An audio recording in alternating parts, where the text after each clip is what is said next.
Alright, so we're starting with evaluating the sequence. So first we have to figure out where the sequence starts, which you do by finding the underlined text of act right here. That's my act in row 6. So then I'd go 6 back from act, and then I'll find where the T's are. So I'd count, from there I'd count 164, and that's where the end of my gene is. So this is spacer 2, the gene, and then spacer 1, all the way up. So from there, I'd go through each one and start counting the differences in the actresses. Where there's spaces, that's the difference.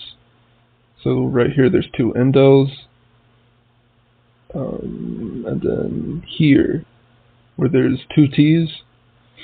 So the T would be the original, we'd assume.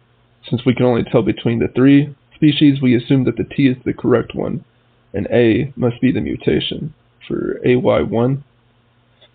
So we just keep going through and counting these as we go through. And so I'm going to say that my spacer 1 has 240, and my gene has 164, and then my spacer 2 has 240 as well. You can count them, but I mean, really, I don't think he's going to count it on a sheet of paper. And then I already counted my mutations, but I'll go ahead and say it.